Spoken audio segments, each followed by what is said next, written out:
So I was solving a test series of HAS 2026 and I came across a very conceptual and nice question, I would say, from geography. So the question says consider the following statements and we have to tell which of the following statements are correct. So the first statement is valley breeze occur at night when cold air flows downslope. ठीक है. Coriolis force deflects wind to the right in the northern hemisphere. तो ये बड़ा ही simple सा fact है कि अगर ये हमारा इक्वेटर है और इससे ऊपर अगर हमारी विंड फ्लो हो रही है तो it will deflect towards right in northern hemisphere, और अगर इन सदर्न हेमिस्फीयर में विंड अगर मूव करेगी तो it will deflect toward left. ठीक है, this is known as Ferrel's law. तो Coriolis force deflects wind to the right in northern hemisphere. हमें याद रखना है राइट इन नॉर्दर्न हेमिस्फीयर. ठीक है, ये स्टेटमेंट सही है. Tropical cyclone weakens after landfall due to loss of moisture supply. ये भी स्टेटमेंट ठीक है. हाउएवर यहाँ पे थोड़ा कन्फ्यूज़न हो सकता है कि due to loss of moisture supply basically it is latent heat, लेकिन ये फिर से मॉइस्चर की वजह से ही होता है, तो हम इस स्टेटमेंट को फिर से करेक्ट मान सकते हैं.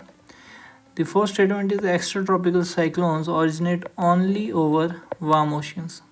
तो ये तो ऑब्वियसली इनकरेक्ट स्टेटमेंट है, क्योंकि ट्रॉपिकल साइक्लोन्स जो होते हैं वो वार्म ओशियन पे ओरिजिनेट होते हैं, और जो एक्स्ट्रा ट्रॉपिकल साइक्लोन है वो both ocean as well as land mass पे ओरिजिन होते हैं. तो here we can see first के बारे में हमने डिस्कस करनी है, सेकंड करेक्ट है. तो हर स्टेटमेंट में हमारा आंसर वो होगा जिसमें सेकंड स्टेटमेंट हो ही हो. तो फर्स्ट में स्टेटमेंट 2 नहीं है फर्स्ट ऑप्शन में, तो ये हमारा एलिमिनेट होता है. थर्ड स्टेटमेंट इससे हमें पता लग गया सेकंड और थर्ड तो करेक्ट है ये. ठीक है, और फोर्थ इनकरेक्ट है, तो ये हमारा कैंसिल हो गया. अब बी और सी में हमारा 2 ऑप्शंस रहते हैं. यही 2 ऑप्शन हमेशा एग्ज़ाम में भी 2 ही ऑप्शन रह जाते हैं. अब इनमें से हमने देखना है कि कौन सा करेक्ट है, और it all depends on the statement 1.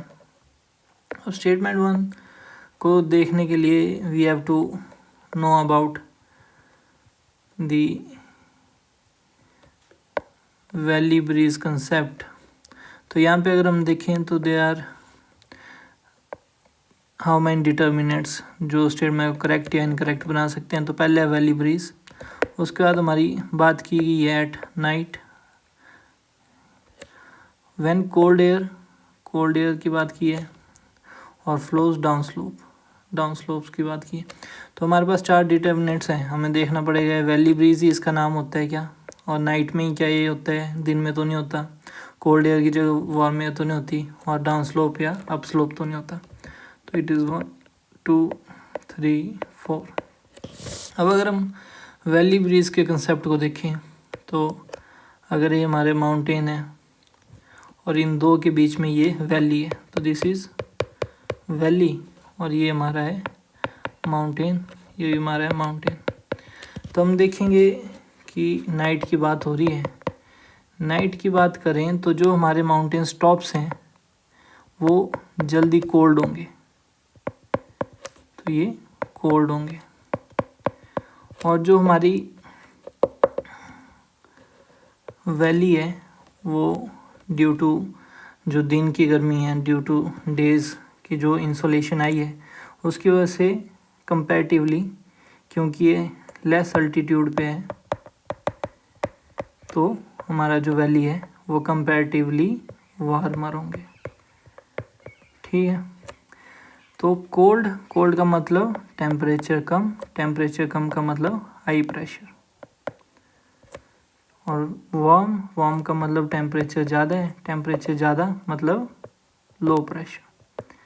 तो हमें पता है wind flows from high pressure to low pressure.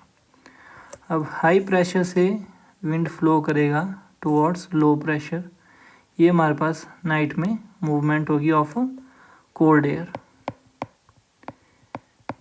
ठीक है,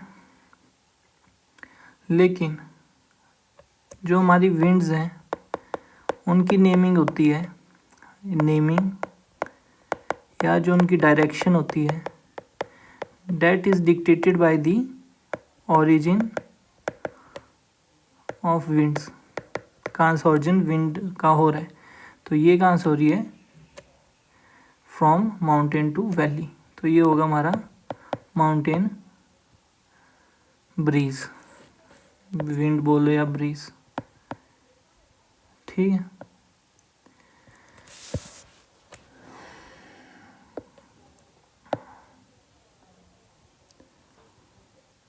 इसका एग्जांपल आप ये देख सकते हो कि जो हमारा साउथ ईस्ट मानसून होता है, तो अगर ये हमारा इंडिया है, इंडिया सब कॉन्टिनेंट, तो वो ओरिजिन होता है from south and from east.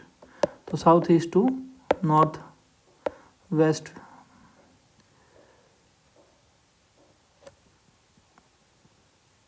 Sorry ये साउथ वेस्ट मानसून होता है हमारा, साउथ वेस्ट। तो साउथ वेस्ट से नॉर्थ ईस्ट विंड्स मूव करती है, लेकिन it is named at south west monsoon. तो हमारा होगा कि जो यहाँ पे आएगा mountain breeze occurs at night when cold air flows down slope. ठीक है, तो यहाँ वैली ब्रीज नहीं होगा, यहाँ पे माउंटेन ब्रीज होगा।